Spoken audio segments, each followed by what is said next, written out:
2019 आम चुनावों से ठीक पहले सरकार एक फैसला करती है कि 10% आरक्षण जो है वो आर्थिक रूप से पिछड़े हुए सवर्णों को दिया जाएगा। उसके बाद तमाम लोग इसके खिलाफ में खड़े हो जाते हैं और पिटिशंस दायर की जाती हैं सुप्रीम कोर्ट में। लगभग 40 से ज़्यादा पिटिशन सुप्रीम कोर्ट सुनती है और उसकी सुनवाई करती है, फिर अपने फैसले को सुरक्षित करके रख लेती है। आपको बता दें कि सरकार ने 10% जो आर्थिक रूप से पिछड़े हुए सवर्ण थे उनको उनको आरक्षण देने की बात कही थी और एक उसमें बार लगा हुआ था कि जो 8 लाख से कम आय वाले सवर्ण हैं उनको 10% का आरक्षण दिया जाएगा। फिर ये राज्यों पर फैसला था कि अब वो अपने अपने स्टेट में इसको अप्लाई कर सकते हैं। उसके बाद तमाम पिटिशंस दायर की जाती हैं। मैंने बताया आपको 40 से ज़्यादा पिटिशंस दायर की गई और उसके बाद सुप्रीम कोर्ट इस पर सुनवाई करती है। और आज का दिन महत्वपूर्ण था क्योंकि आज ही 10:30 बजे के आसपास ये फैसला सुनाया जाता है 3/2 से सुप्रीम कोर्ट में कि जो सरकार का फैसला था, जो सरकार का कानून था 10% आरक्षण को लेकर के, वो सही माना गया है। और 3/2 से ये फैसला आता है जिसमें 3 जजों ने माना कि सरकार का जो फैसला था वो सही था और 10% आरक्षण देने की जो बात थी वो भी सही थी। वहीं जो 2 जज इस फैसले के विपक्ष में खड़े हुए दिखाई दिए, उसमें खुद सीजेआई जस्टिस उदय उमेश ललित खड़े थे और उनका मानना ये था कि जो संविधान का बेसिक स्ट्रक्चर है, 50% आरक्षण की बात जो एक कैप लगा हुआ था, उसको कहीं ना कहीं वायलेट करता हुआ ये प्रोविज़न दिखाई देता है और इसीलिए सीजेआई ने इस पे डिसेंट अपना प्रस्तुत किया। उनके साथ भी जो बेंच के एक जज थे उन्होंने उनके फैसले से सहमति जताई। माफ़ कीजिएगा, सीजेआई ने जो साथी जज थे उनके फैसले पर सहमति जताई। उसके बाद 3/2 से ये फैसला आता है कि सरकार का जो फैसला था 10% आरक्षण का सवर्णों को, वो सही माना जाता। आर्थिक रूप से आरक्षण को जिन याचिकाकर्ताओं ने चुनौती दी थी, याचिकाकर्ताओं के वकील का पूरा पैनल हमारे साथ मौजूद है। बारीकियां समझेंगे केस की कि क्या 10% जो आर्थिक आरक्षण दिया जा रहा था वो संविधान के बेसिक स्ट्रक्चर को क्या वायलेट कर रहा था और जो डिसेंट का फैसला आया है वो कहां तक सही है। सही तो हम नहीं कह सकते हैं, लेकिन वो क्या समझाता है, क्या मूल बिंदु हैं, वो हम बात करेंगे। सर, सबसे पहले तो बहुत स्वागत है आपका। सर, सबसे पहले आपका नाम जानना चाहेंगे। मेरा नाम प्रतीक बुम्बार्डे है। प्रतीक सर, जो याचिकाकर्ताओं की लिस्ट थी उसमें एक मूल पॉइंट क्या था, चूंकि एट एन एवरेज अगर हम देखें तो याचिकाकर्ताओं की मांग क्या थी? देखिए, याचिकाकर्ताओं ने 103rd अमेंडमेंट जो है संविधान का, जो पार्लियामेंट ने पास किया था, उसको उन्होंने चैलेंज किया था, ये कहते हुए कि भाई 50% की जो सीमा इंदिरा साहनी जजमेंट ने जो लगाई है उसको ब्रीच नहीं किया जा सकता। और आज तक जो आरक्षण है वो एक प्रतिनिधित्व की तरह देखा गया था। तो जो सवर्णों में जो गरीब वर्ग है उनको 10% आरक्षण देकर, जो ऑलरेडी जिनको प्रतिनिधित्व मिला हुआ है उनको और प्रतिनिधित्व आगे न दिया जाए गरीबी के आधार पर, क्योंकि गरीबी कभी भी आधार नहीं था अब तक, आज के जजमेंट के आने तक। लेकिन आज जो जजमेंट आया है 3/2, तो 3 जजेस का ये कहना निकला कि गरीबी ये आरक्षण का आधार हो सकता है और उस आधार पर उन्होंने ये कहा कि ये एक एक्सेप्शनल सर्कमस्टांस हो सकता है और उस आधार पर उन्होंने 10% आरक्षण को जो है वो अपहेल्ड किया और कहा कि ये कायम रहेगा और इसमें उन्हें असंवैधानिक कोई बात नहीं दिखी, ना ही मूलभूत ढांचे को ये कोई ठेस पहुंचाता है। ऐसे 3 जजेस की टिप्पणी निकली।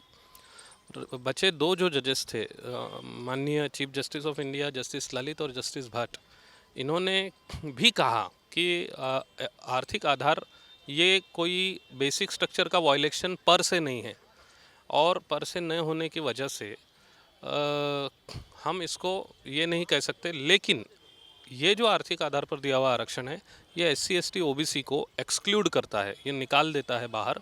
वो निकालना गलत है क्योंकि इन लोगों में गरीबी के आंकड़े कंपैरेटिवली सवर्णों के से जब हम कंपेयर करते हैं तो वो ज़्यादा है। जी। तो ये आधार उन्होंने देते हुए कहा।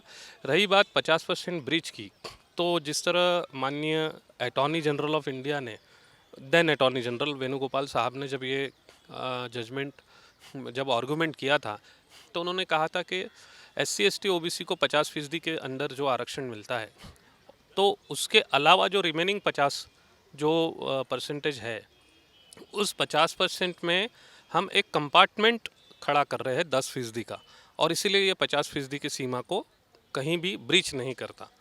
और ये एक्सेप्शनल सर्कमस्टांस की तरह इसको देखा जाए, और इसलिए 10% को आज सुप्रीम कोर्ट ने मोहर लगा दी आर्थिक आधार के आरक्षण पर। सर, जो निश्चित तौर पे जो बात निकल करके सामने आती है, जो 103वां संविधान संशोधन था, उसका एक एक जो पिटिशनर, जैसा आपने अभी पहले बताया कि जो पिटीशन की बेसिक नीड थी, जो बेसिक मेंशन था उसमें, वो यही था कि ये संविधान की बेसिक स्ट्रक्चर जो है, 50% का जो बार है रिजर्वेशन की क्राइटेरिया को अगर हम देख लें तो उसको ब्रीच करता हुआ दिखाई देता है। तो अभी भी जस्टिस उदय उमेश ललित इसके सपोर्ट में खड़े हैं, तो ये कहाँ तक? मुझे ये लगता है कि उन्होंने सिर्फ जो SC ST OBC जो है उन लोगों को इसमें से एक्सक्लूड किया गया, इस बात पर उन्होंने डिसेंट दिया है दोनों जजेस ने, लेकिन अपने उस बात पर सहमति भी दी कि भाई इकोनॉमिक आधार आरक्षण का हो सकता है। देखिए, ये जजमेंट के आधार पर ये पहली बार हमारे देश में ऐसे हुआ है कि आज तक सामाजिक पिछड़ेपन के आधार पर आरक्षण दिया जाता था, अब आर्थिक पिछड़ेपन के आधार पर उनको दिया जाएगा जो सामाजिक पिछड़े नहीं हैं, और जो कि सवर्ण हम कहते हैं, उनको आरक्षण दिया जाएगा। अब रहा सवाल यहाँ पर, चीफ जस्टिस ऑफ इंडिया ने जो अपने सवाल के तरह जब वो रखा था, अपना ओपिनियन जब रखा था, तो उनका ये कहना था कि भाई SC ST OBC को आपने एक्सक्लूड कर दिया, यहाँ से बाहर निकाल दिया है, तो OBC क्रीमिलियर जो है उसको तो SC ST OBC में कहीं आरक्षण नहीं मिलता क्योंकि OBC क्रीमिलियर है। तो क्या उस OBC क्रीमिलियर को भी EWS से हटा दिया गया है? तो अटॉर्नी जनरल का भी जवाब ये था कि भाई other than SC ST OBC ही ये आरक्षण है, OBC क्रीमिलियर को EWS नहीं मिलता। और फिर जस्टिस ललित साहब ने ये अपनी टिप्पणी दी थी कि क्या आपको ऐसा नहीं लगता कि जो 50% रिमेनिंग 50% वाला जो केक है, वो केक छोटा हो गया और 40% हो गया, क्योंकि OBC क्रीमिलियर जो है वो तो EWS में नहीं लड़ाई कर पा सकेगा। इसीलिए भी ये जो मेजॉरिटी जजेस है, 3 जजेस, इन्होंने ये पॉइंट को कंसिडर अपने टिप्पणी में नहीं किया जो आज उन्होंने दी। अभी जब जजमेंट पूरा डिटेल में आ जाएगा तब पता चलेगा कि क्या इस सवाल को उन्होंने एड्रेस किया है या नहीं किया है। तो उस आधार पर मुझे ऐसा लगता है कि इसको लोगों ने पुनर्विचार के लिए लोग कर सकते हैं। OBC समाज आगे आकर इसको ये कह सकता है कि भाई हम तो क्रीमिलियर है, हमारा क्या दोष कि हमें रिमेनिंग 50% में हमारी सीटें 40% कर दी गई और 10% जो सीटें हैं उसमें हमको इंक्लूड नहीं किया जा रहा है, जबकि हम OBC में भी आरक्षण नहीं लेते। तो ये मुद्दा उन्होंने डिसाइड किया है। सर, एक और सवाल रहेगा कि जो 10% आरक्षण की बात आती है सामने, उसमें क्या क्राइटेरिया, जो कि एक क्राइटेरिया जो मेन क्राइटेरिया माना जाता है कि 8 लाख रुपए से कम किया है, जो कि एक लेखपाल की रिपोर्ट लगती है और उससे ये चीज़ें सामने आ जाती हैं, तो क्या आज के जो जजमेंट हैं उसमें ये भी कोई क्रेडेंशियल निकल करके सामने आया है कि ये फला फला चीज़ें होंगी तो EWS के लिए पात्र माना जाएगा? चूँकि सिन्हो कमीशन के आधार पर 8 लाख की वो मर्यादा रखी गई, लेकिन 8 लाख वाला जो उन्होंने बात कही है, इसका कोई आधार सिन्हो कमीशन में नहीं है जी। और इसीलिए उन्होंने दोबारा इस पर एक कमेटी नियुक्त की है और ये फिर इस बात पर पुनर्विचार होगा कि भाई ये 8 लाख की मर्यादा EWS में रहेगी या इससे कम रहेगी या इससे ज़्यादा रहेगी। ठीक है, क्योंकि ये सुनवाई के समय बात आई थी जब ये नीट का मामला जस्टिस चंद्रचूड़ के सामने चल रहा था, तो ये सुनवाई के समय बात आई थी कि जो व्यक्ति 8 लाख के हिसाब से 60,000 कमाता है महीने के, वो सवर्ण गरीब कैसे? तो इसीलिए जो पैसे की जो लिमिट है, ये जो इनकम लिमिट है 8 लाख रुपीस, इसके ऊपर अभी नई कमेटी जो है वो इस पे चर्चा करके आगे निर्णय लेगी कि क्या एक्चुअल गरीब को ये मिलेगा आरक्षण, एक्चुअल जो सवर्ण गरीब जो है उसको क्या ये आरक्षण मिलेगा। तो ये जो आधार दिया गया है आरक्षण का, वो आरक्षण का आधार ही जो है उसके ऊपर समीक्षा होनी बाकी है, अभी सेंट्रल गवर्नमेंट अभी करेगी।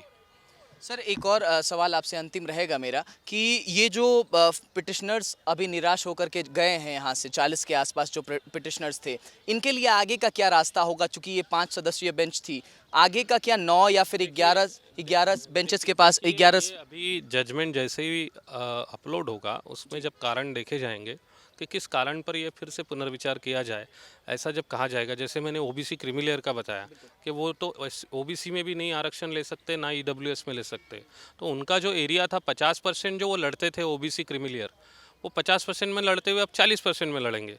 तो ये OBC क्रीमिलियर जो कोई भी व्यक्ति है, आपने बताया कि केक वो है वो जो 50% सिकुड़ के 40%, तो वो हो सकता है यहाँ सुप्रीम कोर्ट में आए और कहे कि भाई मुझे EWS से क्यों निकाल दिया, मेरे तो संवैधानिक अधिकार का आपने हनन किया है कि मैं 50 सीट पर पहले लड़ता था, अब 40 पर लड़ूंगा।